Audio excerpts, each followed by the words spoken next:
Ang maliit na batang babae na ito ay kakapanganak lang ilang minuto ang nakalipas. Pero nang makita niya ang mukha ng doktor, nagawa niyang magpakawala ng suntok na nagpabagsak sa doktor agad.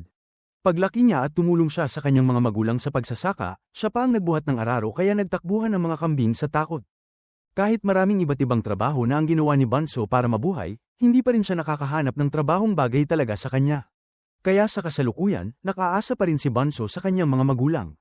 Isang araw, habang naglalakad si Bunso sa kalye, nakita niya ang isang lalaking inaapi ng isang siga.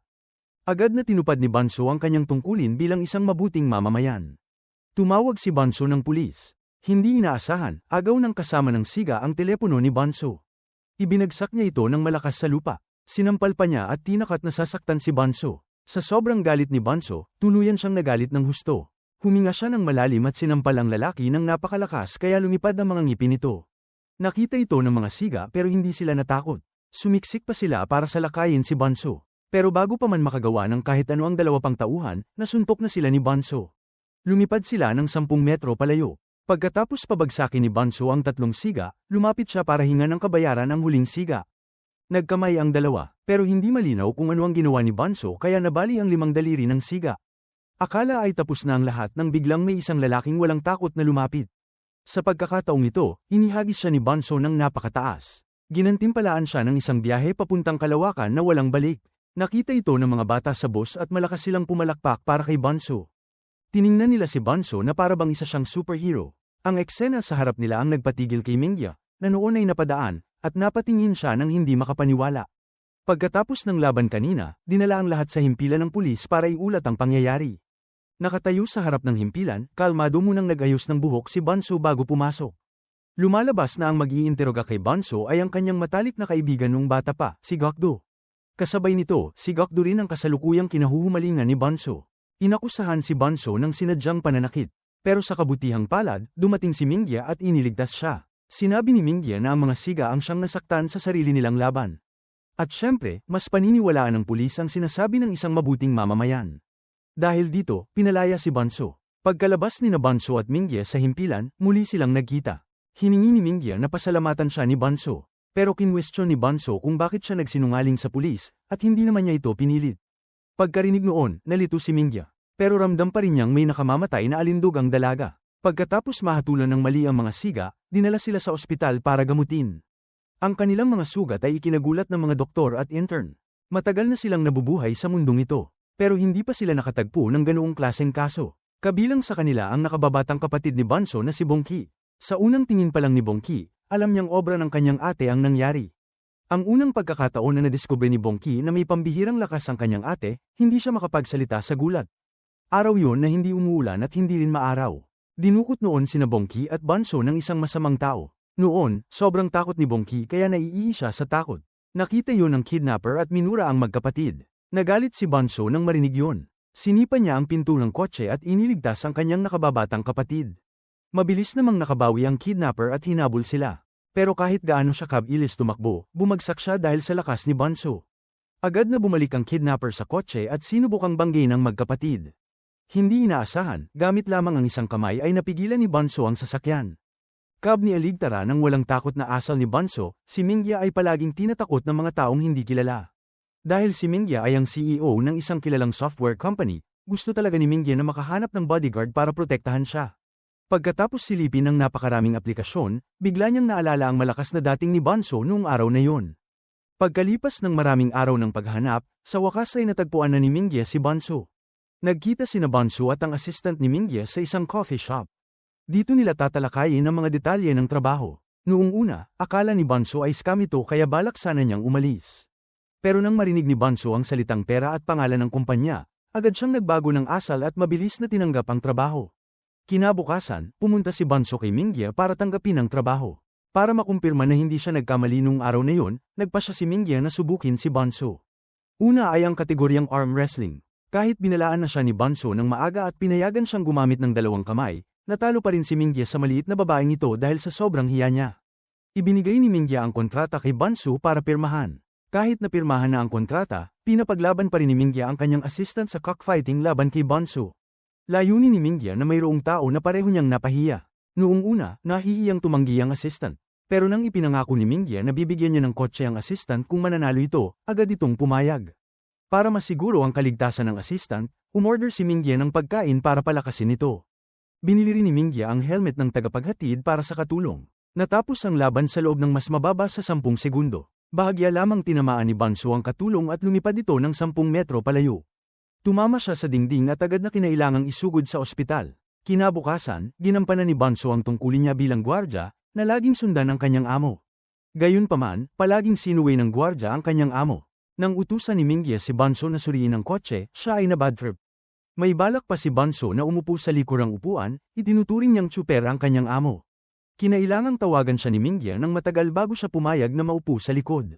Nag-shopping ang dalawa ng magkasama. Sa pagkakataong ito, hindi lamang ginawa ni Banso ang trabaho bilang gwardya, kundi kinailangan din niyang buhatin ang mga pinamili para kay Mingya. Nang makita ni Mingya na nahihirapan si Banso sa pagbubuhat, nangako siya na bibigyan ito ng isang espesyal na regalo. Inasahan ni Banso ang regalong yun, ngunit ang regalo ay isang sorbetes lamang. Sa wakas, nakauwi ng maaga si Banso matapos ang nakakapagod na araw ng trabaho. Pagdating nila sa gate ng kanilang lugar, humiling si Mingya ng cake. Nang marinig yun ni Banso, agad niya itong dinala sa kanyang panaderia. Sa ganoong paraan, makakakolekta siya ng pera at matatapos ang kanyang misyon. Nagulat ang mga magulang ni Banso na makita ang kanilang anak na dalhin ng nobyo sa tindahan sa kauna-unahang pagkakataon. Nagbigay ng zenya si Banso sa kanyang mga magulang na kumalma. Natuwa ang mga kapitbahay nang makita nila ang kotse ni Mingya. Patuloy silang tumitingin upang tiyakin kung nobyo nga ba ni Banso si Mingya o hindi. Pagkauwi ni Banso, hindi napigilan ng kanyang ina na magtanong tungkol sa taong dinala niya. Nagtanong ang ina tungkol sa pangalan, pinagmulan, at mga magulang ng lalaki. Pinilit pa ng ina si Banso na pakasalan ito. Upang maiwasan ang mas maraming tanong mula sa ina at sa iba pa, agad niyang sinabi na bakla si Minhyuk. Nagulat ang ina sa sagot na yun sa loob ng ilang sandali, ngunit tinanggap din kalaunan ang katotohanan. Sinabi ng ina kay Banso na kahit pa bakla si Minhyuk, handa pa rin siyang ipakasal ang kanyang anak dito. Nabigla si Banso sa narinig kaya naibagsak niya ang kanyang sipit. Upang makatakas sa pambibig ng ina na magpakasal, lumabas si Banso upang maglaro kasama ang kanyang matalik na kaibigan. Sa kanyang pag-uwi, aksidente niyang nadaanan ang isang grupo ng mga estudyanteng nang-aapi ng isa pang estudyante. Nang makita ang pangyayari, balak lamang ni Banso na mahina silang pagsabihan. Ngunit binaliwala nila ang kanyang mga salita. Pinalayas pa siya na parang aso kaya kinailangan niyang turuan ng leksyon ang mga estudyante. Mahina siyang yumuko upang taliin ang sintas ng sapatos ng isa, saka sinadyang punitin ito. Isa yung banayad na aral kumpara sa mga siga na nakaharap niya noong nakaraang araw. Lubos na natakot ang mga estudyante nang makita yun. Nangakong magbabago sila at hindi na muling mang-aapi ng iba. Kamakailan, sa lugar kung saan nakatira si Banso, nagkaroon ng maraming matitinding krimen. Sinusundan at pinapatay ng mga salarin ang magaganda at batang babae. 2 araw pa lamang ang nakalipas at 2 kabataang babae ang inatake. Isa ang namatay. Ang isa ay nasa bingit ng kamatayan sa ospital. Matapos may pasok sa ospital ang pangalawang biktima, si Gokdo ang naatasang magbantay at magprotekta sa saksi. Nagkataon na bumisita din si Banso sa kanyang katulong sa ospital sa araw na yon. Nagkita ng hindi inaasahan sina Banso at Gokdo at sandaling nag-usap. Pagkatapos, hiniling ni Gokdo kay Banso na bantayan ang saksi habang siya ay bibili ng tubig. Kaagad pagkatapos magsalita ni Gokdo, sinamantala ng serial killer ang pagkakataon at dinukot ang saksi. Bagaman sinubukan nilang habulin, napakabilis ng serial killer kaya nawala ito sa kanilang paningin. Gayunpaman, narinig ni Banso ang boses ng salarin kaya siya ay naging mahalagang saksi. Dahil dito, poprotektahan si Banso ng pulisya sa lahat ng oras. Kinabukasan, dinala ni Banso ang nakatatandang pulisya sa trabaho. Nang makita ni Minhyuk ang sitwasyon, wala siyang nagawa. Pagkatapos, 3 silang nagpunta sa kumperensya. Nagmasid si Banso sa mga taong naroon upang hanapin ang kaina-hinalang tao, ngunit wala siyang natagpuan. Dahil pumunta sina Minhyuk at ang pulis sa palikuran, kinailangan niyang maghintay sa labas. Pagkalabas ni Minhyuk, biglang may ingay na nanggaling sa loob. Lumabas na nasaksak ang pulis ng kung sino. Matapos ang insidenteng yun, naging mas maingat si Minhyuk kaya hiniling niyang manatili si Banso sa kanyang bahay. Nang marinig yun, humiling si Banso ng dobleng sahod. Si Minhyuk, na hindi kapos sa pera, ay agad na pumayag. Pagdating sa bahay, kinailangan niyang magluto para kay Banso. Gayunpaman, marunong lamang si Minhyuk magluto ng instant noodles. Bagaman nadismaya si Banso sa kakayahan ng kanyang amo sa pagluluto, mas mabuti pang may makain kaysa magutom. Kumain pa rin sila ng masarap ng noodles. Dahil nasugatan ng pulis, si Gokdo ang pansamantalang gaganap bilang tagapagtanggol ng saksi. Agad na pumunta si Gokdo kay Minhyuk at sinubukang kunin si Banso para pauwiin. Nagkaroon ng pagtatalo ang dalawang lalaki kung sino ang sasama ni Bunso. Nakaramdam ng pagkailang si Bunso sa sitwasyong yun. Sa huli, napagdesisyonan ni Gakdo na tawagan ang ina ni Bunso. Kung papayag ito, iiwan niya si Bunso sa bahay ni Minhyuk. Nang marinig ng ina ni Bunso na doon titira ang kanyang anak, agad siyang pumayag. Dahil dito, napilitan si Gakdo na umuwi ng mag-isa. Hindi pa matagal si Bunso sa bahay ni Minhyuk ngunit pinayagan na siyang pasyalan ng sekretong silid. Magkasama silang umupo upang hanapin ang kainahinalang taong nagbanta kay Minhyuk. Nang makita ni Bunso ang mukha ng kainahinalang tao, agad niyang gustong habulin ang taong yon. Pero agad siyang pinigilan ni Minhyuk dahil nangako siya na sa bahay nito matutulog ngayong gabi. Matapang pang iminungkahi ni Minhyuk na dapat silang matulog sa iisang kwarto para protektahan ang isa't isa. Napilitan si Bunso na pumayag, pero pinatulog niya si Minhyuk sa sahig habang siya naman ay natulog sa pinakamahal na sofa. Dahil hindi makatulog si Bunso, inaya niya si Minhyuk na maglaro para makatulog siya. Kahit presidente si Minhyuk ng isang game software company, talo pa rin siya ng todo kay Bunso. Nagmakaawa siya na magpatuloy sila sa paglalaro para magkaroon siya ng pagkakataong makaganti, pero umalis si Bunso nang hindi siya pinapansin. Tahimik na lumipas ang gabi. Kagigising lang ni Bunso nang makita niyang nakahiga si Minhyuk sa tabi niya. Nagulat si Bunso kaya napaatras si Minhyuk. Sa kabutihang palad, wala namang ginawa si Bunso. Kung hindi, baka nauna pang mamatay si Minhyuk bago pa man siya atakihin ng banta. Dahil tumutuloy si Bunso sa bahay ni Minhyuk, marunong din siyang maghanda ng sarili niyang almusal. Habang kumakain sila, biglang binanggit ni Minhyuk si Gakdo. Sinabi ni Minhyuk na gusto niya ang puwit ni Gakdo. Ayaw ng pag-alitan ni Bunso si Minhyuk kaya marahan lang niyang tinusok ang mesa gamit ang isang chopstick. Nang makita yun ni Minhyuk, agad siyang natahimik. Nanginginig ang kamay ni Minhyuk habang masuner ang kumakain. Pagkatapos mag-almusal, magkasama silang pumunta sa bahay ng kainahinalang tao. Sa pagkakataong ito, si Minhyuk ang tagabantay sa labas habang si Bunso ang papasok para magsiyasat. Nagpanggap si Bunso na kapitbahay at nakapasok siya sa bahay. Nakita siya ng lalaki at agad siyang tinukso. Marahan lang na inalis ni Bunso ang kamay nito sa kanyang mukha, pero agad itong nawalan ng malay. Agad na nagsorry si Bunso at kinaladkad ang lalaki palabas para kay Minhyuk. Habang papunta sila sa himpilan ng pulis para isuko ito, nasalubong nila ang ilang kapitbahay na kagagaling lang sa palengke. Kaya napilitan silang dalhin ang suspect sa rooftop. Doon nakita ni Minhyuk nang mas malinaw ang mga sugat ng lalaki. Sa kabutihang palad, dahil magaan lang ang ginawa ni Bunso, mukha lang nito ang namaga. Sa wakas, nagising ang lalaki. Pero bago pa man lumawak ang pagdilat ng mga mata niya, bahagyang nabangga siya ni Bunso at nawalan muli ng malay. Tumakbo agad si Bunso pero nasalo siya ni Minhyuk sa oras. Ilang sandali matapos magising ang suspect, napagtanto ng dalawa na mali ang taong nahuli nila. Dahil ninakaw ang sasakyan ng lalaking ito, imposibleng siya ang nang-aalipusta kay Minhyuk. Mabilis nilang kinalas ang pagkakatali nito. Pagkatapos, yumuko sila at humingi ng paumanhin dahil 2 beses nila itong napahimatay. Sunod, pumunta sina Bunso at Minhyuk sa himpilan ng pulis para iulat ang pagkakasugat ng pulis. Siguro nagkamali ang salarin. Akala nito ay bodyguard ni Minhyuk ang pulis kaya inatake niya ito. Narinig yun ni Gakdo at tinanong kung bakit kumuha si Minhyuk ng isang mahina raw na babae para maging bodyguard niya. Gusto sanang sumagot ni Minhyuk, pero mas mabilis si Bunso. Marahan niyang itinapak ang paa niya sa paa ni Minhyuk. Sa sobrang sakit, hindi makapagsalita si Minhyuk. Matapos mapatunayan na wala silang kasalanan, magkasama silang umalis kahit may pilay si Minhyuk. Dahil sa pagkonsensya, dinala ni Bunso si Minhyuk sa ospital. Na-diagnose si Minhyuk na may bali sa buto ng daliri sa paa. Para nang ang pangalawang tahanan ni Bunso ang ospital. Kahit saan siya pumunta, may kakilala siya. Mula sa assistant na nabalian ng buntot, hanggang kay Minhyuk na may nabaling daliri sa paa, at pati na rin sa mga siga na hindi pa rin tuluyang gumagaling. Nang makita ni Bongki na dumarami ang mga nagiging biktima ng kanyang ate, labis siyang nanghina. Sa pagkarinig pa lang ni Bunso ng reklamo ng kanyang kapatid, nalaman pa niya agad na may nobya na si Gakdo. Personal pa itong dinala ni Gakdo sa ospital. Nalungkot si Bunso kaya iniwan niya si Minhyuk doon. Samantala, umuwi si Bunso para magbasag ng Nogales para maibsan ang kalungkutan. Nang makita ni Minhyuk na nawala si Bunso, tumawag agad siya para ipasundo siya at ipaalalang alagaan siya. Sa kabilang banda, nang marinig ng pinuno ng mga siga na nasa ospital si Bunso, agad nitong gustong turuan siya ng leksyon. Hindi lang ang boss ng mga siga ang gustong makipag-ayos, pati ang school boss na nawalan ng hustisya para sa kanyang mga tauhan. Ang mga lalaking estudyanteng napunit ang sapatos kagabi. Papunta na dapat si Bunso sa ospital para dalawin si Minhyuk. Pero hindi pa siya nakakalayo nang harangin siya ng school boss. Dahil malungkot si Bunso at may mga lalaking nagmamadaling sumugod sa kamatayan, hindi siya nagdalawang isip na marahang bugbugin sila. Pagkatapos buhati ni Bunso ang school boss na parang manok, marahan niya itong ibinaba sa lupa. Pagkatapos ay pinilit ni Bunso ang natitirang mga tao na sumakay sa Ferris wheel. Dahan-dahan lang pinaikot ni Bunso ang Ferris wheel at tumayo siyang nakamasid, habang ang siga ay hilo na sa paikot-ikot. Hindi lang yun, pinilit din ni Bunso ang lalaki na mamulot ng basura para makatulong sa lipunan. Sa loob ng isang oras, kung sino ang hindi mamumulot ng basura ay kailangan pang umikot muli sa Ferris wheel.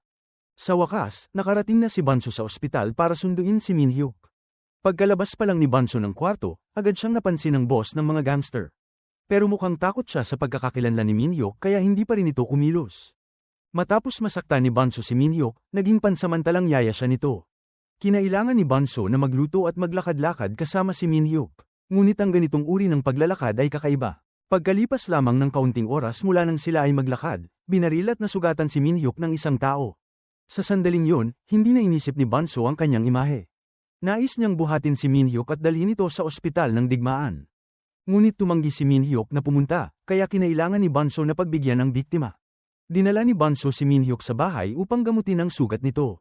Mabuti na lamang at hindi masyadong malala ang sugat ni Min-hyuk kaya nagawa itong gamutin ni Bunso ng mag-isa at agad na umalis. Bihira para kay Bunso ang magkaroon ng libreng araw, kaya nagpasya siyang mag-shopping. Pagkalabas ni Bunso sa tindahan, inimbitahan siyang makipagkita sa pinuno ng paaralan. Sa pagkakataong ito ay hindi na siya ginulo nito. Lumuhad at sumamba ito sa kanya. Biglang nagkaroon si Bunso ng maraming alagad kaya hindi na siya nag-isip pa at agad na pumayag at umalis. Nang tumingin si Bunso sa ibang mga estudyante, naalala rin niya ang kanyang buhay sa high school. Ang buhay high school ni Bunso ay puno ng kaguluhan dahil palagi siyang nasasangkot sa pambubulok ng mga gamit ng publiko. Nang mag-field trip ang buong klase, bahagya lamang niyang hinawakan ang batong bantog bilang hindi natitinag at gamulong yun pababa ng bundok. Sa paaralan, hindi lamang niya nabasag ang crossbar kundi nabasag din niya ang gripo. Nagpunta si Bunso sa templo kasama ang kanyang ina upang magdasal para sa swerte ngunit nabigo, kaya ibinaligtad niya ang mukha ng Buddha sa dingding. Bumalik sa kasalukuyan, sa isang maganda at tahimik na gabi nang handa na siyang magpahinga, nakatanggap siya ng tawag mula kay Min-hyuk na nag-aanyaya sa kanyang lumabas. Ginamit ni Bunso ang dahilan na manunood siya ng sine kasama ang mga kaibigan upang tumanggi. Ngunit ipinilit ni Min-hyuk na siya na ang sasagot sa tiket basta pumayag si Bunso na sumama, dahil libre nga ang panunood. Isinama ni Bunso ang kanyang matalik na kaibigan at nakababatang kapatid. Matapos manood ng sine, nagtuloy ang apat sa bar. Masiglang umakyat si Bunso sa entablado upang mag-pole dance. Dahil sa epekto ng alak, binuhat ni Bunso ang poste at umikot-ikot rito. Nagulat at natakot ang lahat sa eksenang yon. Nang makita yon, agad na dinala ni Bongki ang kanyang kapatid pauwi. Pagkagising mula sa kalasingan, pinagalitan at pinalo siya ng ina dahil sa pag-inom at paglikha ng gulo. Biglang bumalik sa isip niya ang alaala ng nagdaang gabi. Sa ilalim ng impluwensya ng alak, hinawakan niya ang mukha ni Min-hyuk at binalaan itong huwag ng mangarap tungkol sa puwit ni Gokdo, kung hindi ay mawawala ito. Matapos maalala ang lahat, alam ni Bunso na malapit na siyang mawalan ng trabaho. Kaya agad niyang tinawagan si Min-hyuk upang kumustahin ang kalagayan nito. Dahil mabuti ang puso ni Min-hyuk, hindi niya dinamdam ang insidenteng naganap kagabi. Hindi lamang yun, pakiramdam ni Min-hyuk ay kaakit-akit si Bunso kapag lasing. Kinabukasan, sa pagpunta ni Bunso sa kumpanya, aksidente siyang nabangga sa serial killer. Pagkabisi niya sa mukha, agad niya itong binalikan upang hanapin. Ngunit muli na naman niyang nawala sa paningin ng lalaki. Sa tren, nakatagpo si Bunso ng lalaking nang mamalestie sa isang dalaga. Tahimik niyang iniikot ang daliri ng lalaki sa likod nito. Pagkatapos ay umalis siya na para bang walang nangyari. Nang magagahan sila ni Min-hyuk nang magkasama, ikinwento niya ang pangyayari kaninang umaga. Pagkarating niya sa kumpanya, nakatanggap siya ng sorpresa. Isang desk ng prinsesa ang ibinigay sa kanya. Kasama nito ang set ng mga gamit upang matuto ng Ingles para sa mga baguhan. Marahil nais ni Min-hyuk na sanayin si Bunso upang maging katulong at gwardya. Bagaman ayaw niya, kinailangan pa rin niyang mag-aral dahil napakaganda ng sweldo kapag siya ay na-promote. Pagkatapos gamitin ang desk, pinabalik siya ni Min-hyuk sa dati niyang lugar. Nang makita nitong masunurin siya, palihim siyang natawa dahil sa sobrang cute ni Bunso. Matapos ang gulo ni Bunso sa bar, inilagay online ang video at mabilis itong sumikat. Naramdaman ni Bunso ang matinding kahihiyan at wala siyang matakbuhan. Kaya nagkubli siya sa ilalim ng mesa upang itago ang kahihiyang ito. Pagkalipas ng maraming araw ng pagpapahinga sa ospital, nakabalik na sa trabaho ang katulong ni Min-hyuk. Pagpasok pa lamang nito, ikinwento niya ang mga kahangahangang nagawa ni Bunso na narinig niya mula sa ospital. Bagaman binigyan ng zenyas ni Min-hyuk na naroon si Bunso, hindi pa rin niya alam ang katotohanan. Patuloy pa rin siyang nagsalita ng masama tungkol sa kanya sa harap nito. Nang itulong ni Min-hyuk si Bunso, saka lamang naunawaan ng katulong na malapit na siyang ma-hospital muli. Napilitan itong tumingin kay Min-hyuk nang may pagsusumamo. Dahil malungkot si Banso, pansamantala niyang pinatawad ang katulong at isinama ito upang ipasa ang mga gawain. Pagkaalis ni Banso, agad pinaalis ni Minhyuk ang lahat ng video sa internet. Ipinabatid ni Minhyuk kay Gakdo na kaninang umaga, nabangga ni Banso ang serial killer. Pagkarinig nito, agad na pumunta si Gakdo sa kumpanya ni Minhyuk upang hingin ng tao. Nag-away ang dalawa upang makuha si Banso. Ngunit nang marinig nila ang mayabang na pahayag ni Banso, ipinasa nila ang responsibilidad sa isa't isa. Sa huli, dinala ni Minhyuk si Banso pauwi at bumalik si Gakdo sa istasyon ng pulisya upang ipagpatuloy ang investigasyon sa kaso. Sa panig na ito, ang mga siga na nabugbog ay nasa ospital pero hindi pa rin nila alam kung ano ang dapat gawin. Hayagang sinabi pa ng mga siga na pagkalabas nila ng ospital, ang una nilang gagawin ay hanapin si Banso para maghiganti. Nasabi pa nila ito mismo sa harap ni Bongki. Nang marinig ni Bongki na gusto ng siga na maghiganti sa kanyang ate, agad niyang binalot ng benda ang mukha ng siga. Tanging ang mga mata lang ang iniwan niyang nakalabas para makita nito ang mundo. Sa kabilang banda, mukhang ayaw pa ring tumigil ng serial killer kahit hinahabol na siya ng pulisya.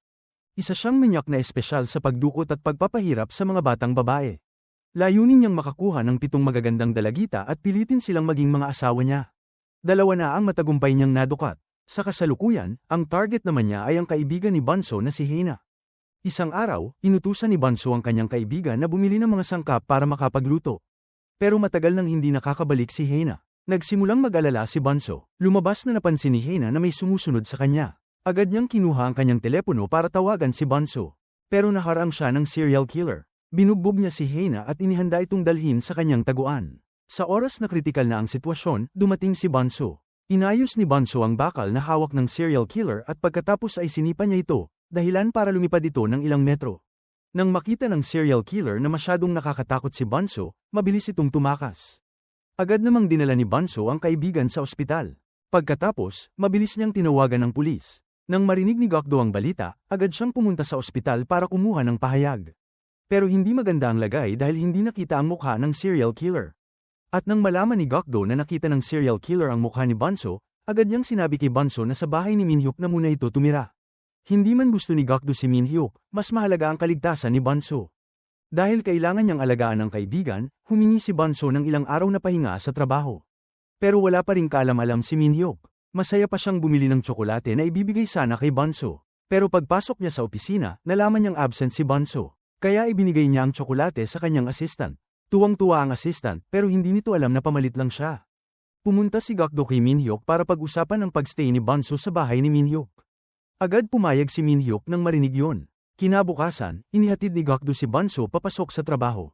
Hindi lang yun, pinuri pa siya ni Gakdo na maganda. Agad na lumipad ang puso ni Banso. Para siyang ibong tumatalon sa buong silid. Nakahilo ang eksenang yon para kay Minhyuk. Habang abala ang dalawa, mabilis namang nagpunta ang assistant sa bahay ni Banso para ipunin ang gamit niya. Nang marinig ng nanay ni Banso na sa bahay ni Minhyuk titirang anak niya, agad siyang naghanda ng ilang lingiri. Palihim itong inilagay ng ina sa bagahe ni Banso. Nang kunin ni Banso ang bagahe niya at makita ang lingiri, labis siyang nahiya. Si Minhyuk na nasa tabi niya ay kinabahan din kaya bumalik agad ito sa kwarto. Pagsapit ng gabi, iniisip pa rin ni Banso ang serial killer kaya hirap siyang makatulog. Agad siyang bumangon at nagbihis para lumabas. Nagpasya siyang gamitin ng sarili bilang pain. Determinado siyang mahuli ang serial killer. Habang naglalakad si Banso, may biglang humawak sa kanyang balikat. Paglingon niya, si Minhyuk pala.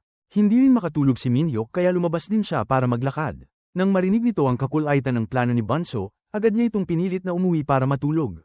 Pagdating nila sa bahay, tumunog ang doorbell. Si Gakdo pala at gusto raw nitong tumuloy muna sa kanila. Labis na natuwa si Banso. Hindi niya pinansin ang inis na reaksyon ni Minhyuk at dinala niya si Gakdo papasok. Dahil may bagong miyembro ang bahay, kailangan nilang mag-ayos ng matutulugan. Ang tatlo ay abala sa kani-kanyang iniisip. Kailangang makahanap sila ng paraan para ma-separate ang dalawa o baka may mangyaring malaki. Pagkatapos ng mahabang pag-iisip, nagpasya ang tatlo na huwag munang matulog para mabantayan ang isa't isa. Magdamag na naglaro ang dalawang lalaki. Si Banso naman ay wala sa mood. Kung may kama lang doon, siguro natulog na siya hanggang umaga. Pagkatapos nilang maglaro, sabay-sabay silang uminom. Siyempre, nakaupo lang si Banso at nanood. Nagpaligsahan sina Minhyuk at Gakdo kung sino ang mas maraming maiinom. Nang nakainom na ng marami ang dalawa, natulog sila sa ibabaw ng billiard table. Napabuntong hininga na lang si Banso. Pagtingin niya sa paligid, agad niyang binuhat ang dalawa sa kanyang balikat at dinala palabas. Nang umalis si Banso para bumili ng gamot sa hangover, biglang hinalugog ng dalawang siga ang dalawa. Gusto nilang kumuha ng mahalagang gamit. Pagbalik ni Banso, nakita niyang hinahalughog pa nila si Gokdo. Maingat na sinabi ni Banso sa kanila na isa uli ang mga gamit. Pagkatapos ay tahimik siyang aalis na kunwari ay walang alam. Ngunit hindi inaasahan na isang siga na hindi alam ang gagawin ay sinampal si Banso. Kaya agad niyang itinapon ito sa basurahan. Nakita yon ng mga kasamahan at agad silang sumugod na may hawak na kahoy na patpat. Ngunit bago pa man ito mahawakan ng kahit isang hibla ng buhok ni Banso, naitabig na at naitapon na niya ito. Matapos ang laban, matagumpay ding naiuwi ni Banso ang dalawang binata. Kinabukasan, maagang nagising si Banso at nagluto ng marangyang almusal para kay Gokdo. Si Minhyuk na nakaupo sa tabi ay isang nakikikain lamang kaya wala siyang karapatan na magreklamo. Sa hapagkainan, nagkunwaring mahina si Banso at hindi mabuksan ang garapon ng jam. Nabigla si Minhyuk at hindi makapagsalita. Hindi makapaniwala si Minhyuk na ganoon kaina si Banso. Matapos ang kasayahan kahapon, mas naging determinado si Banso na paghiwalayin silang dalawa. Noon, parehong nagtaka sina Gokdo at Minhyuk. Hindi nila maunawaan kung bakit ginawa yon ni Banso. Ikinwento ni Banso ang ginawa nilang tatlo matapos uminom. Labis na nahiya ang dalawang binata matapos marinig yun at walang maglakas ng loob na magtitinginan. Pagkatapos kumain, ipinagpatuloy ng dalawa ang paghahanap sa sospek na nagbanta kay Minhyuk. Matapos makatanggap ng impormasyon tungkol sa sospek, agad na hinila ni Banso si Minhyuk upang hulihin ito. Sa daan, nakasalubong sila ng isa pang alitan sa pagitan ng dalawang sasakyan. Bagaman humingi ng tawad ang babae, walang balak ang driver na palampasin yun. Nagbalak pa itong gumamit ng dahas laban sa babae. Nais sanang bumaba ni Minhyuk upang pigilan ito. Ngunit nang tumingin si Minhyuk sa tabi, napansin na nakababa na pala si Banso. Nang akmang kikilos na si Banso, mabilis na bumaba si Minhyuk at matagumpay na napaurong ang lalaki. Ang pangyayari ay itinuring na maayos na naresolba. Gayunpaman, nang bumaling si Minhyuk, hindi niya nakita si Banso. Palaw ay mabilis na tumalon si Banso sa sasakyan ng lalaki. Determinado siyang turuan ito ng leksyon. Ginamit ni Banso ang lakas upang paikutin ang sasakyan, dahilan upang sumigaw ito ng malakas.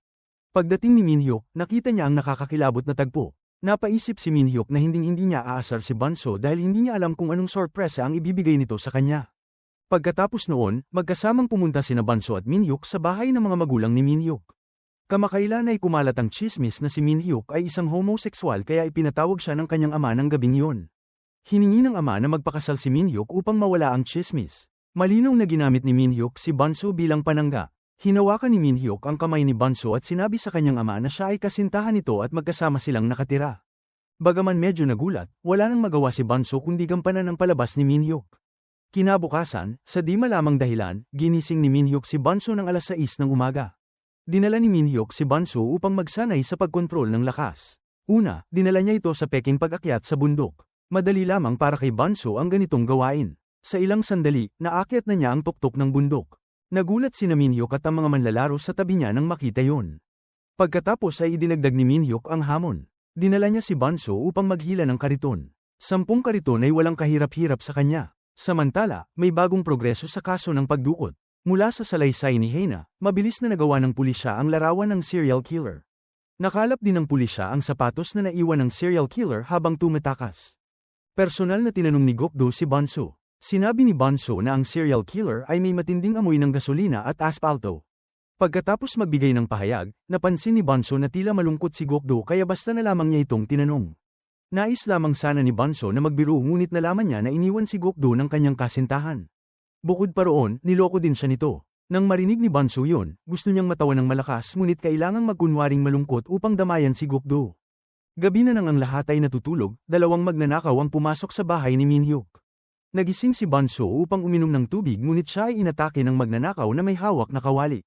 Ginawang martilyo ni Banso ang kanyang kamay at malakas na sumuntok, dahilan upang magkaroon ng malaking lubog ang kawali. Sa parehong oras, si Minhyuk ay hawak sa leeg ng isa pang magnanakaw gamit ang kutsilyo.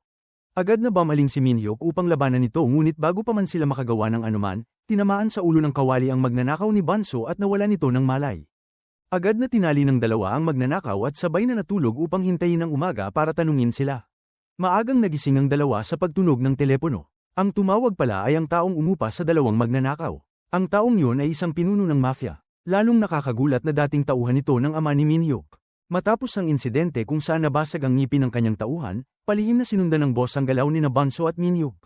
Laging naghihintay ng pagkakataong mag-higanti. Sinagot ni Minhyuk ang tawag at binalaan ang boss na sabihin ang pangalan ng utak sa likod ng pangyayari, kung hindi ay paparusahan ng dalawang tauhan.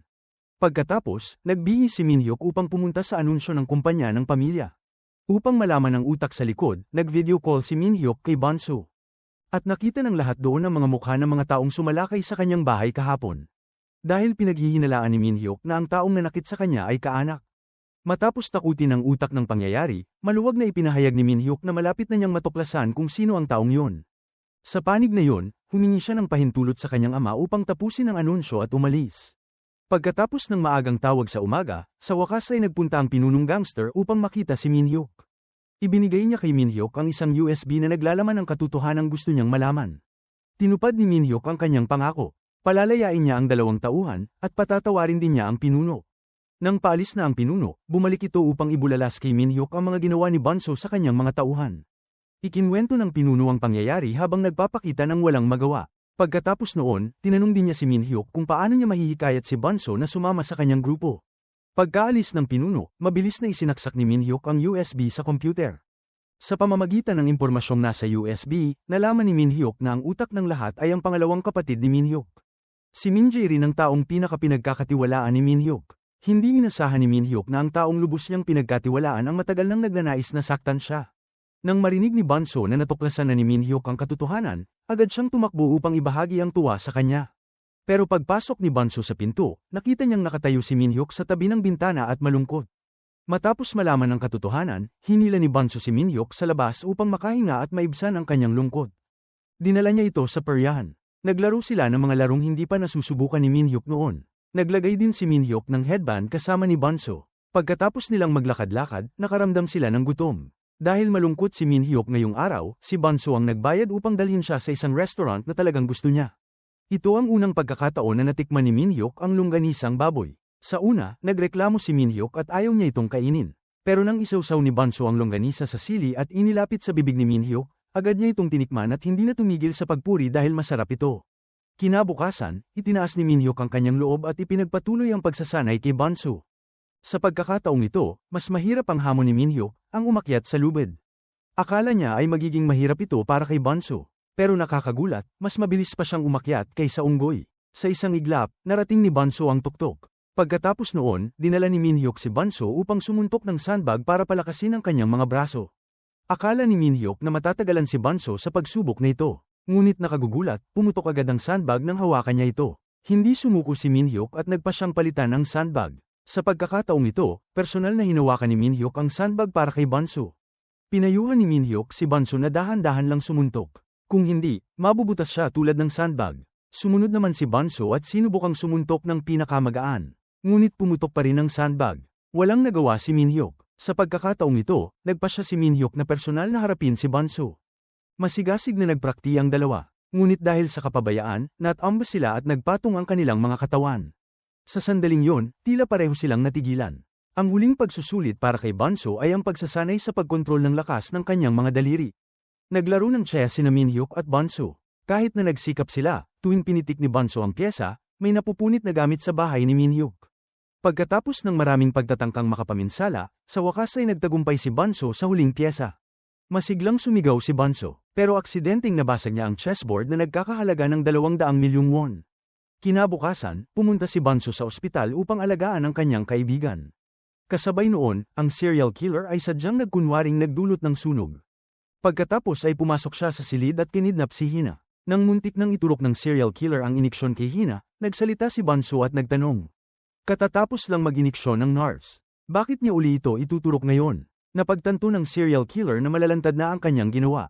Kaya mabilis siyang tumakbo palayo. Mabilis ding tumakbo si Bonsu at ang pulis upang habulin siya. Ngunit muli nilang nawala ng bakas ang serial killer. Pagkalipas ng maraming araw ng gamutan, nakalabas na ng ospital ang tulisan. Agad siyang nagtungo kay Bonsu upang maghiganti. Pero bago pa makapagsalita ang tulisan, sumugod agad si Gakdo at ilang ulit itong sinuntok. Pagkatapos noon, hinila rin ang tulisan papunta sa istasyon ng pulis para magpaliwanag. Kinabukasan, masayang pumasok si Bonsu sa trabaho, ngunit nakaramdam siya ng matang nakatitig mula sa kanyang likuran. Lumabas na matapos matukoy sa ospital, naalala ng serial killer ang mukha ni Bonsu. Palihim na niya itong sinusundan, pero hindi pa niya nakikita ang tamang pagkakataon upang umatake. Ligtas na nakarating si Bonsu sa kumpanya. Pagpasok niya sa silid, nakita ni Bonsu ang isang computer sa kanyang mesa. Naisip niyang buksan ito at nakita niya ang larawan ni Minhyuk. Natakot si Banso at mabilis na lumingon. Pero nakita niyang nakatayo si Minhyuk sa kanyang likuran. Matapos mahuli ang utak sa likod ng lahat, na-promote si Banso bilang full-time na empleyado sa planning department. Ngunit kailangan pa rin niyang magtrabaho sa silid ni Minhyuk. Samantala, ang kaso ng kidnapping sa labas ay nagiging mainit na paksa ng publiko. 4 na tao ang inatake, at 3 sa kanila ang matagumpay na kinidnap ng tulisan. Isang tao ang sinwerte at bahagya lamang nasugatan. Ang taong yun ay si Hina, kaibigan ni Banso. Ang kaso ay mas naging nakakabahala kaysa dati. Dahil sa matinding presyon ng opinyon ng publiko, walang tigil sa araw at gabi ang paghahanap ng pulisya sa kinaroroonan ng serial killer. Ngunit wala pa rin silang makabuluhang resulta. Sa kabilang panig, patuloy pa ring nagsasanay si Banso sa pagkontrol ng kanyang lakas. Sa wakas, matagumpay nang nakontrol ni Banso ang kanyang lakas at hindi na niya nabubutas ang sako ng buhangin sa tuwing siya ay sumuntok. Ngayon, nagpaalam si Banso upang sunduin si Hina mula sa ospital. Pagkauwi pa lang ni Banso kasama ang kanyang kaibigan, tumawag si Minhyuk at sinabihan si Banso na mag-overtime sa trabaho. Nangako si Minhyuk na dodoblehin ang bayad sa overtime. Mahirap tanggihan ang ganoong oportunidad na may kaakit-akit na sahod. Kaya agad na naghanda si Banso. Kasabay nito, pumunta si Minhyuk sa bahay ni Banso upang sunduin siya. Nang makita ni Miss Ina ni Banso, ang kanyang magiging manugang, masaya niyang sinalubong ito sa pintuan. Mainit din niyang inanyayahan si Minhyuk na pumasok sa bahay at kumain. Dahil doon, nahiya si Minhyuk na tumanggi kaya naupo na lamang siya upang kumain kasama ang pamilya ni Banso. Pagkatapos ng pagkain, sabay na nag-overtime sina Banso at Minhyuk. Lumabas na ang overtime ay dahilan lamang ni Minhyuk upang palitan ang lugar ng kainan. Pumunta sila sa bahay ng ama ni Minhyuk upang kumain. Dahil sa nasabi ni Banso noong huling kainan, kailangan din niyang magpanggap bilang kasintahan ni Minhyuk ngayon. Kinailangan niyang magsalita ng matatamis na salita kay Minhyuk at mapilit na sagutin ang tanong ng ama nito. Maayos na natapos ang pagkain. Pagkatapos, binisita ni Minhyuk at Banso ang puntod ng ina niya. Pagkalipas noon, naglakad-lakad pa silang dalawa sa labas. Matagumpay na nakuha ng pulisya ang video ng sasakyan na ginamit ng salarin mula sa dashcam ng ibang sasakyan. Nang mapanood ni Gokdo ang video, agad siyang pumunta sa tambakan ng sasakyan upang hanapin ang kinaroroonan nito. Ngunit nabantayan ng salarin ang bawat kilos ng pulisya. Lumalabas na matapos atakihin ng salarin ng pangalawang biktima, nagkunwari itong saksi at pumunta sa istasyon ng pulisya. Sinamantala niya ang pagkakataon upang maglagay ng kamera roon para mamonitor ang kalagayan. Samantala, matapos maaresto at madala sa presinto ang mga siga, hindi na nila kinaya. Agad na tinawag ng boss ang kanyang mga tauhan sa isang bodega. Pinatawag niya si Banso at sinabi na tinangay nila ang ina nito at dapat siyang magpunta kaagad.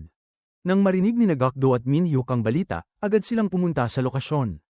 Pagpasok ni Banso sa bodega, wala siyang nakita na ina niya. Bagkus ay grupo ng mga siga ang naghahanda upang siya ay atakihin. Isinuot ni Banso ang kanyang sombrero at naghanda sa laban. Bawat siga na sumugod ay pinagbabagsak ni Banso. Nang makita ng boss na isa-isang bumabagsak ang mga tauhan, siya ay nakaramdam ng takot ngunit hindi pa rin tumigil dahil sa mataas na pride bilang lalaki. Matapos ang 100 pagkakataon ng laban, nakahandusay na sa sahig ang kanyang mga tauhan. Nalaglag na rin ang sombrero at damit ni Banso. Dumating si Minhyuk ng tamang oras at nakita ang pagkakahulog ng sombrero ni Banso. Bigla niyang naalala ang aksidente ilang taon na ang nakalipas. Noon, papunta si Minhyuk upang bisitahin ang puntod ng kanyang ina nang biglang mawala ng kontrol ang kotse at muntik nang mabangga ang isang naglalakad. Sa mapanganib na sandaling yun, isang batang babae na nakasuot ng kulay pink na kamiseta ang humawak sa kotse upang pigilin ito. Matapos ang aksidente, iginuhit ni Minhyuk ang anyo ng batang babae at inilagay sa loob ng kanyang aparador. Madalas niya yung tingnan tuwing siya ay natatakot.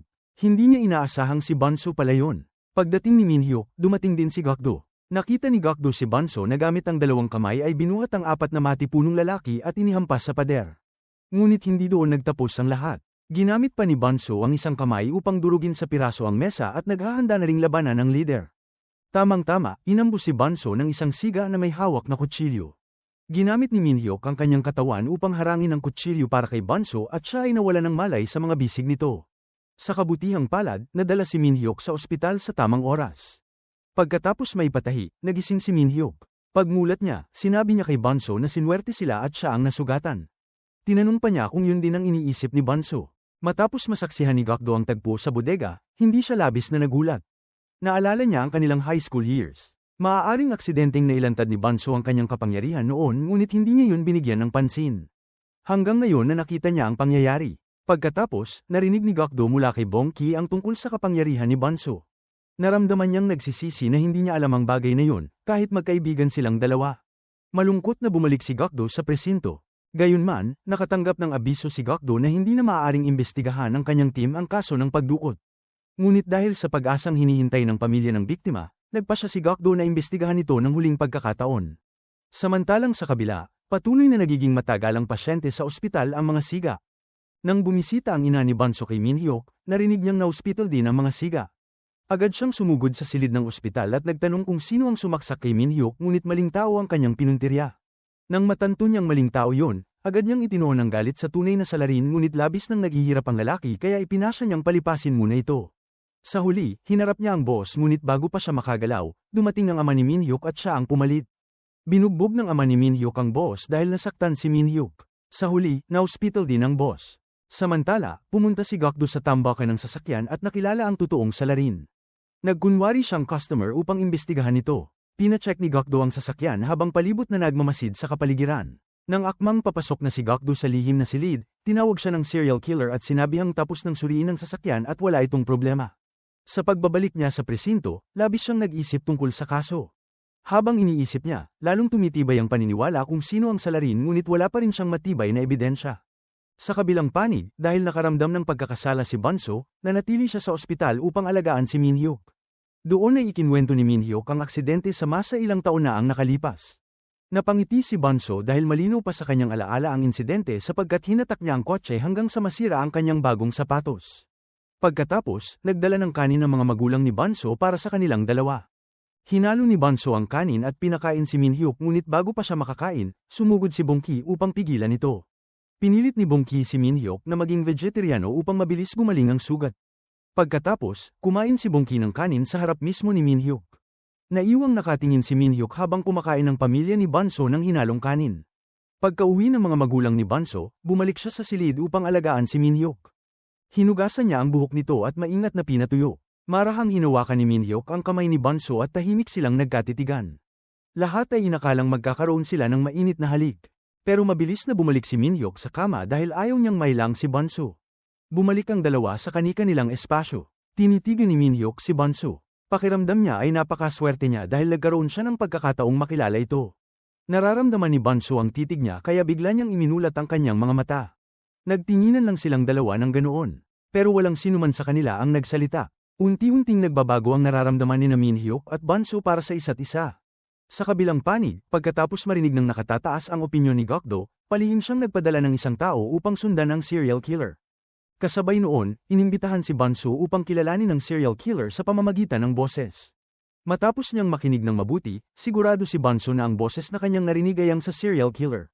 Pagkalabas ni Bunso at Gokdo mula sa silid ng interogasyon, pareho nilang narinig na nahuli na raw ng pulis ang serial killer. Ngunit hindi ito ang totoong kriminal. Nakaramdam ng kaba si Bunso nang bumalik siya sa ospital kasama si Minhyuk. Nang makita ni Minhyuk na malungkot siyang bumalik, sinubukan ni Minhyuk na magbiro. Sa huli, nagtagumpay si Minhyuk na mapasaya si Bunso. Sa kabilang banda, dahil hindi pa rin nahuhuli ang tunay na serial killer nagtungo si Gokdo sa junkyard upang hanapin ito. Dito, nagkaroon sila ng sagupaan. Hindi katapat ni Gokdo ang serial killer. Kaya mabilis niyang nakuha ang upper hand. Pero pinigilan si Gokdo ng isa pang tao. Kaya sa inis, umalis si Gokdo. Naramdaman ng serial killer na malapit ng mabunyag ang lahat. Kaya gumawa siya ng plano laban kay Bunso. Dahil nakita ni Bunso ang kanyang mukha dahil sa pabigla-biglang kilos niya, kinailangan ni Gokdo na tiisin ang pag-alitan ng kanyang superior. Nagpasya si Gokdo na magbitiw sa trabaho at mag-isa niyang sinalakay ang lungga ng serial killer. Buong bangis na naghalughog si Gokdo, pero pinigilan siya ng kanyang mga kasamahan. Ngayong araw, pumunta sa ospital ang ina ni Bunso upang alagaan si Minhyuk. Nagluto siya ng Adidas para kay Minhyuk. Pinakain pa niya ito gamit ang sariling kamay. Pero ang pagkaing Adidas ay talagang napakahirap lunukin. Habang kumuha ng tubig ang ina ni Bunso, mabilis na nakiusap si Minhyuk kay Bongki na iuwi na ang kanyang ina. Sa bahay, sa wakas ay nakatulog ng mahimbing si Bunso at nagkaroon pa siya ng panaginip. Sa panaginip, naging si Juliet si Bunso at si Minhyuk ang kanyang Romeo. Maghahalik na sana sila nang bigla siyang magising dahil sa tawag ni Hena. Nagmadaling bumangon si Bunso upang maghanda papuntang kumpanya. Pagkapasok niya sa kumpanya, sinalubong siya ng malaking korona ng bulaklak at paputok. Lumabas na na-promote si Bunso bilang opisyal na empleyado. Para batiin si Bunso, lumabas pa si Minhyuk upang bumili ng bagong bag para sa kanya. Masaya si Bunso dahil sa wakas ay makakapagpaalam na siya sa mesa ng prinsesa.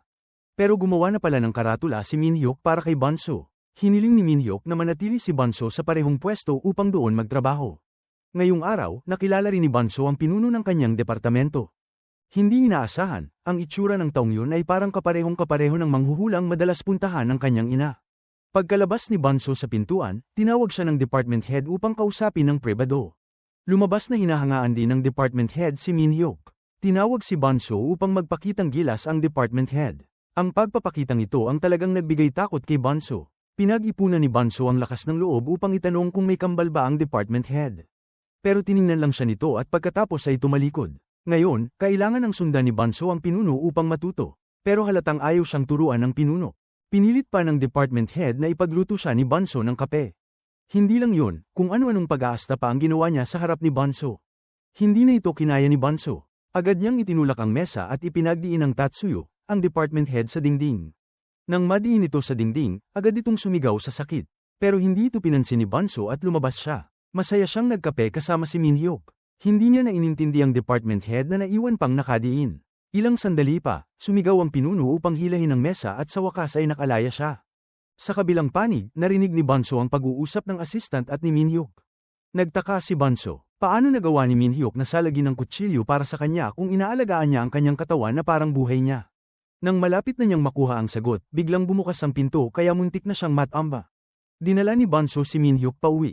Nang paalis na si Banso, hinila siya ni Minhyuk. Humiga si Minhyuk sa hita ni Banso at mabilis na nakatulog. Nang magising siya, hindi niya makita si Banso. Kaya pumunta siya sa bahay nito. Pagkatapos makita ni Minhyuk si Banso, buong tapang niyang inilagay ang kamay nito sa kanyang puso at nagkumpisal. Gusto kita, ramdam din ni Banso na tuwing nakikita niya si Minhyuk ay bumibilis ang tibok ng kanyang puso. Pero hindi pa agad makasagot si Banso. Kailangan niya ng oras upang ayusin ang kanyang nararamdaman. Kinabukasan, pumasok si Banso sa trabaho ng magulo ang isip. Pagkapasok pa lang niya sa kumpanya, kinailangan na naman niyang tiisin ang pahirap ng department head. Pinilit niya si Banso na maglipat ng 10 karte na kahon papasok sa silid. Para kay Banso, ito ay isang maliit na bagay lamang. Sa isang biyahe lang ay naisakay na niya ang 10 kahon ng papel. Naihatid ang 10 kahon sa ikinagulat ng hepe ng departamento. Hindi siya makapaniwala sa kanyang mga nakita kaya agad niyang naisip na siya mismo ang magsisiyasat. Agad na lumapit ang hepe ng departamento kay Banso at tinanong kung siya ba ang nagtulak sa mesa. Tinanong niya rin kung sino si Banso. Kaagad namang sinabi ni Banso na siya ay isang alien. Dahil dito, tila nabaliw ang hepe ng departamento. Nang hapon na yun ay magsasagawa si Minhyuk ng isang press conference kung saan papawiin niya ang mga chismis tungkol sa kanyang pagiging homosekswal. Nang makita ni Minhyuk si Banso, agad siyang lumapit at hinawakan ang kanyang kamay sa harapan ng lahat. Pagkatapos ay dinala niya ito upang kumain ng tanghalian. Sa araw na yun, biglang naramdaman ni Banso na kakaibang gwapo si Minhyuk kaya patuloy siyang nakatitig dito. Habang abala ang dalawa sa sarili nilang mundo, dumating ang dalawang tao at sinira ang masayang atmosfera. Ang hepe ng departamento na nakaupo malapit ay patuloy na iniisip kung gaano nakakatakot si Banso. Hindi ito pinansin ni Minhyuk at masayang kumain kasama si Banso. Biglang naramdaman ni Banso na kawili-wili ang hepe ng departamento kaya binigyan niya ito ng isang alahas na siya mismo ang gumawa. Namangha ang hepe ng departamento habang nakikita ang pulse heiress na gawa ni Banso. Nangako pa si Banso na sa susunod ay bibigyan niya ito ng magandang kwintas. Matapos sabihin yun, masayang umalis si Banso. Habang naghahanda ng umalis sa trabaho si Banso, nakatanggap siya ng tawag mula kay Gakdo na niyaya siyang magkape. Ngunit hindi dumating si Gakdo sa tagpuan dahil bigla siyang nakatanggap ng tawag na ang susunod na target ng serial killer ay ang dati niyang kasintahan. Nag-aalala si Gakdo at agad na nagpunta upang hanapin ito. Nakita niyang ligtas at masaya pa itong kasama si Bongki. Sa kabilang panig, nalaman din ni Minhyuk na pumunta si Banso upang makipagkita kay Gakdo kaya agad siyang pumunta roon. Ngunit pagdating niya ay nakita niyang mag-isa lamang si Banso. Binuo ni Minhyuk ang kanyang loob at tinanong si Banso kung maaari ba itong magkagusto sa kanya. Inabot niya ang kanyang kamay kay Banso. Gusto sana ni Banso na pumayag ngunit natakot siya sa kanyang pagkakakilanlan dahil hindi siya isang ordinaryong tao, kaya hindi siya kampante sa sarili. Tuwing tumatanggap siya ng pag-amin, at nakitang nag-aalangan ang taong gusto niya, niyakap siya kagad ni Minhyuk. Sa huli, tinanggap ni Banso ang pag-amin ni Minhyuk at opisyal na silang naging magkasintahan. Naging pinakakaibig-ibig silang magkasintahan sa mga screen ng Korea. Masayang dinala ni Minhyuk si Banso pauwi at pinaalalahanan siya na huwag magsisisi sa kanyang desisyon. Pagkasabi nito, umalis si Minhyuk. Pagkaalis ni Minhyuk, dumating si Gakdo upang hanapin si Banso. Hindi inaasahan ni Banso na magtapat ito ng damdamin. Matapos marinig yun, tinanggihan ni Banso ang pag-amin ng dati niyang nagustuhan. Kinaumagahan ay ang unang araw ng opisyal na relasyon ni Banso at Minhyuk. Sobrang lapit nila sa isa't isa na nagpagalit ng husto sa hepe ng departamento. Sa kabilang panig, sinimulan na ng serial killer ang pag-atake sa dating kasintahan ni Gokdo at kay Gokdo. Ngunit may nakatalagang taong palihim na nagbabantay sa babae. Gayunpaman, nakahanda na ang serial killer. Nilito niya ang pulisya at pinaniwala silang ang susunod niyang target ay ang dati ni Gokdo, ngunit sa totoo ay inatake niya si Hina. Samantalang magkasamang nagde-date sa tindahan ng pansit sina Minhyuk at Bonso, sinabi ni Minhyuk na hindi na siya dapat tawaging direktor, ngunit sumagot si Bonso na hindi na nga sila nagde-date. Nabigla si Minhyuk at napasigaw sa gulat. Sa huli, ginising siya ni Bonso. Pagkauwi ni Bonso ay masaya niyang ibinahagi sa kanyang matalik na kaibigan ang kwento ngunit hindi niya alam na ang sumagot sa mensahe ay ang serial killer. Ibinahagi rin ni Bonso ang sekreto ng kanyang lakas sa matalik na kaibigan. Mawawala ang kanyang kapangyarihan kapag nakasakit siya ng inosenteng tao. Nang malaman ng serial killer ang sikreto, ngumiti siya ng malamig at nakahanap ng paraan upang labanan si Bonso. Nang makita ni Bonso ang kakaibang paraan ng pag-text ng kanyang kaibigan sa araw na yun, nakaramdam siya ng kaunting pagtataka ngunit hindi niya ito pinansin ng husto. Nagpadala siya ng litrato kay Minhyuk upang batiin ito ng magandang gabi. Dahil dito, sobrang natuwa si Minhyuk at hindi na nakatulog. Kinabukasan, masayang pumasok sa trabaho si Bonso gaya ng dati. Pagkapasok niya sa kumpanya ay nakita niyang gumagawa si Minhyuk ng isang laro ng aksyon para sa kanya. Nagselos ang hepe ng departamento nang makita yun ngunit kaagad din siyang natakot kay Bonso. Sa oras ng trabaho, muling nagde-date sina Minhyuk at Bonso. Itinulak ni Minhyuk si Bonso sa pader at pagkagapos nito ay tila nababaliw siya dahil sa kakatean ni Bonso. Patuloy niya itong tinutulak at hinaplos ang buhok habang iniisip ng palihim na napakakyut ng kanyang kasintahan. Pinagmasdan ni Bonso ang mga kilos na yun at tila wala nang magawa kaya hinila niya itong palabas. Ngunit hinila siyang pabalik ni Minhyuk at hinalikan. Pagkatapos ay binitiwan niya ito. Hindi lamang sila palihim na nagde-date sa kumpanya, dinala rin ni Minhyuk si Bonso sa isang sekretong lugar upang magde-date. Isang lugar yun na may malawak na tanawin ng dagat. Binigyan si Bonso ng isang gwapong lalaki sa bintana ngunit hindi niya ito pinansin at mas inabala ang magagandang tanawin. Akala ni Minhyuk ay nagpunta sila roon upang mag-date ngunit naglabas si Bonso ng computer upang magtrabaho. Nang makita ni Minhyuk na abala si Bonso sa trabaho, hindi niya matiis yun at hinila siya palabas upang mag-date. Magkasama silang pumunta sa palengke at nagmasid sa dagat. Sa daan ay masayang tumatalon si Bonso parang isang ibong sisiw. Nakita ni Minhyuk ang kasiyahan ng kanyang kasintahan at siya ay napangiti. Nagkuha sila ng mga litrato, gumuhit ng puso sa buhangin, at pagkatapos ay ibinigay nilang dalawa ang kanilang unang halik. Pagkauwi ni Bonso ay agad niyang tinawagan ng matalik na kaibigan ngunit walang sumagot. Naalala ni Bonso ang kakaibang kilos ni Hina kamakailan kaya agad siyang tumawag kay Gokdo upang hanapin ang kinaroroonan ni Hina. Nag-text din siya kay Hina tungkol sa isang hindi kilalang tao at ang sagot na kanyang natanggap ay nagpatibay sa kanyang paniniwala na may nangyaring masama kay Hina. Natagpuan ng pulisya ang mga gamit ni Hina na nahulog noong siya ay dinukot. Agad silang nagpunta sa tambakan ng sasakyan upang magsiyasat kahit na may babala mula sa kanilang nakatataas. Napagtanto ng salarin na nabunyag na ang kanyang mga galaw kaya nagpadala siya ng video upang takutin si Bonso. Sinabi niyang kung nais ni Bonso na mabuhay si Hina ay kailangan niyang agad na magpunta upang hanapin siya. Pumunta si Bonso sa bahay ni Minhyuk ng gabing yun. Umiiyak niyang ikinwento ang lahat at nagmakaawa kay Minhyuk na tulungan siyang hanapin si Hina.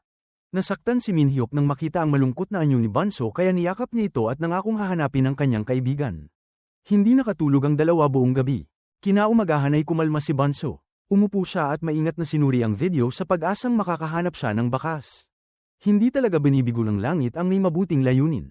Matapos makakita ng bakas ay agad tumakbo si Bonso sa tambakan ng sasakyan upang maghanap ng tao. Pagkalipas ng ilang sandali ng paghahanap ay natuklasan niya ang pintuan patungo sa lihim na silid at agad siyang pumasok doon. Pero sa pamamagitan ng kamera, nakita na ng serial killer ang lahat ng galaw ni Bonso. Pinatahimik niya si Hina at itinago ito sa ibang lugar. Pagkatapos nito, inutusan niya ang kanyang mga tauhan na magkalat ng gasolina at ihanda ang pagsunog sa lihim na silid. Pagbaba ni Bonso sa lihim na silid, mabilis niyang pinalabas ang mga babae. Pero hindi pa rin niya mahanap si Hina. Sa itaas, sinindihan ng siga ng maton ang apoy na naging dahilan ng pagsabog ng lihim na silid. Pero salamat sa pambihira niyang lakas, matagumpay na nakaalpas si Bonso mula sa apoy at nailigtas ang mga babae. Agad namang nahuli ni Gokdo ang tauhan. Nang malaman ni Minhyuk na mag-isa lamang na pumunta si Bonso sa junkyard para maghanap ng tao at nagkaroon ng aksidente, nagkaroon sila ng matinding pagtatalo.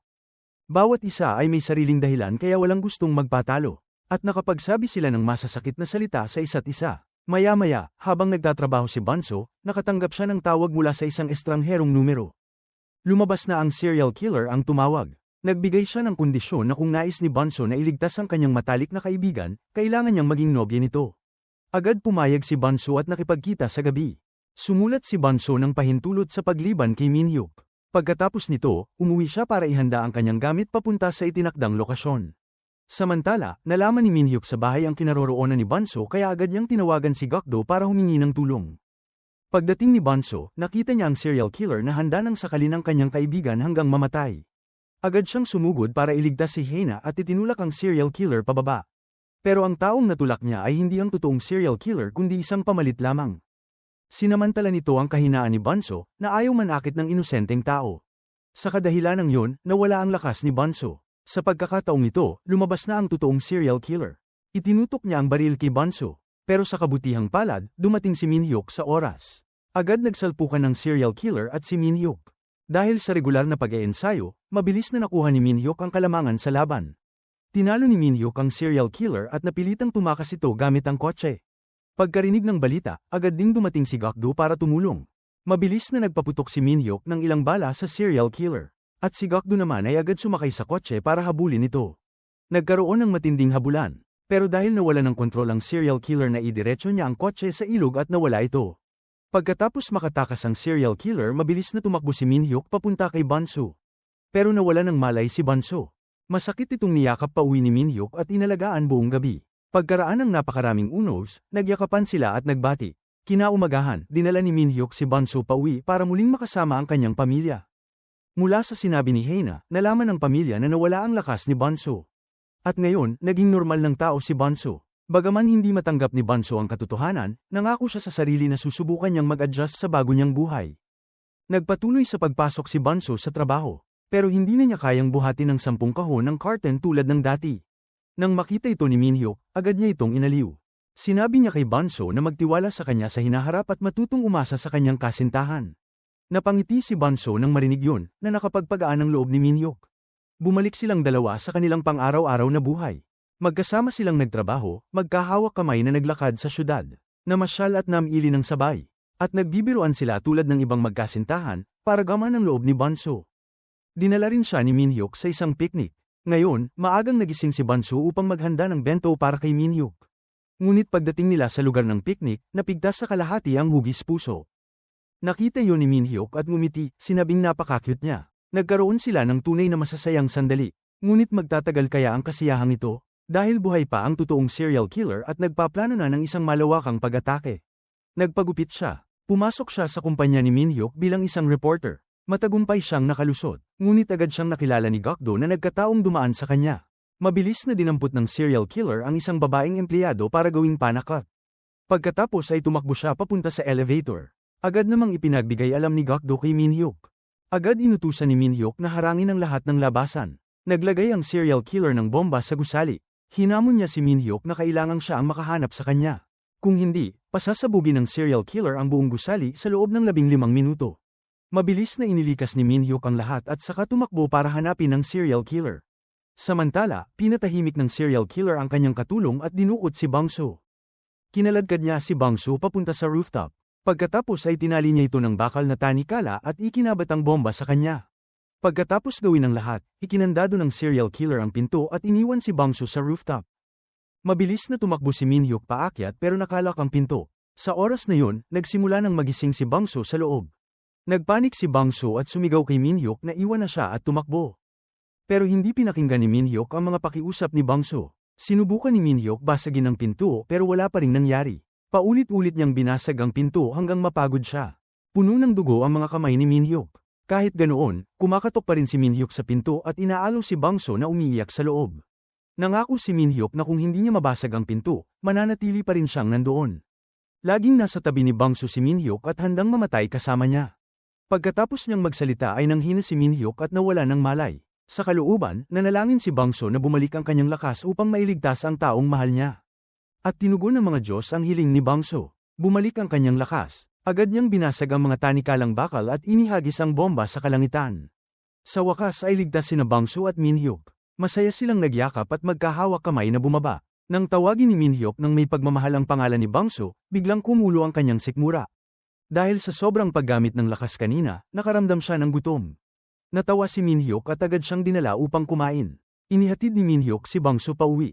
May nais sanang sabihin si Minhyuk ngunit hindi niya itinuloy. Pagkauwi nila ay pareho nilang inisip ang mga pangyayari. Pareho nilang naramdaman na mas mahal nila ang isa't isa higit pa sa kanilang sariling buhay. Habang nakatulala si Minhyuk sa sariling pag-iisip, tumunog ang telepono. Si Bangso pala yun. Nang gabing yun, tumakbo siya sa bahay ni Minhyuk at ipinahayag ang kanyang pananabik. Muli silang naghalikan ng buong kasiglahan. Ngayon ay wala na silang hiya at malayang ipinapakita ang kanilang pagmamahal sa publiko.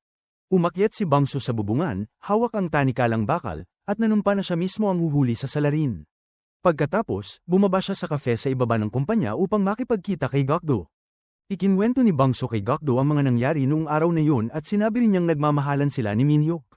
Nalungkot si Gokdo sa narinig ngunit mabilis niyang tinanggap ang katotohanan. Nagtanong si Gokdo kung maaari niya itong yakapin. Agad namang pumayag si Bangso. Nahuli sa larawan ng assistant ang eksena ng kanilang pagyakap at kaagad itong ipinagbigay alam kay Minhyuk. Maging sila ay muling isinadula ang eksenang yun. Agad na tinawag pabalik ni Minhyuk si Bangso. Balak sana niyang sawayin ito ng ilang salita, ngunit hindi inaasahan na hinalikan siya ni Bangso.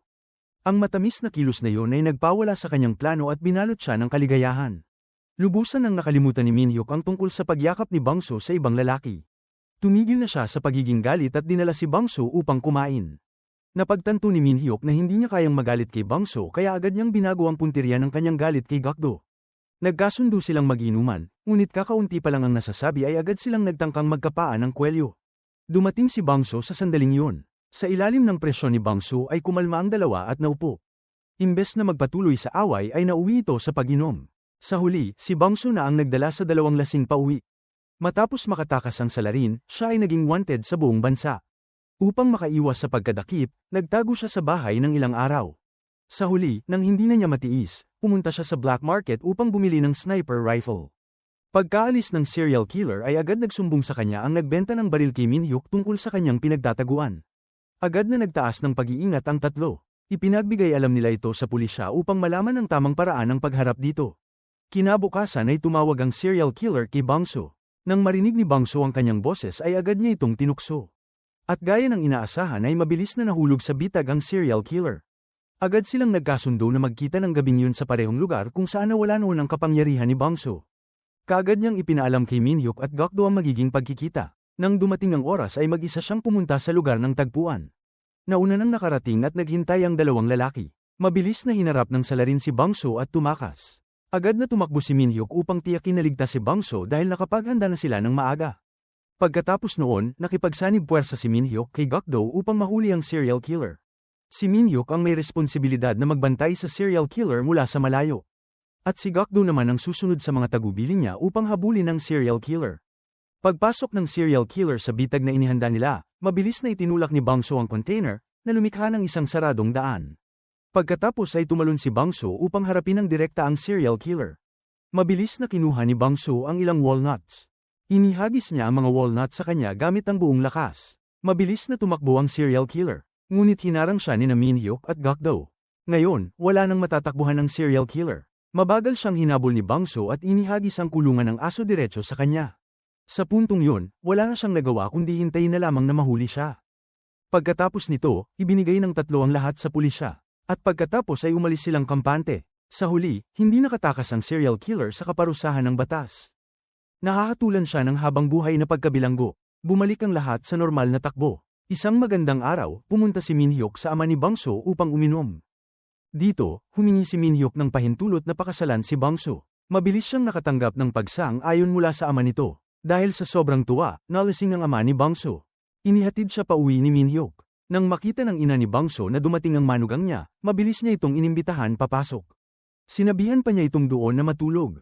Nang halos maghalikan na sina Minhyuk at Bangso, biglang pumasok ang ina niya, dahilan para pareho silang mailang. Mabilis na tumakbo pauwi si Minhyuk. Kinabukasan, nagkaroon si Bangso ng presentasyon tungkol sa larong ginawa niya. Hindi binaygo ni Bangso ang inaasahan ng lahat. Agad na inaprubahan ng Board of Directors ang kanyang laro. Ilalabas ang produkto sa lalong madaling panahon. Pagkatapos ng insidenteng yun, nangako si Bangso sa sarili na gagamitin niya ang kanyang lakas upang tumulong sa mga tao.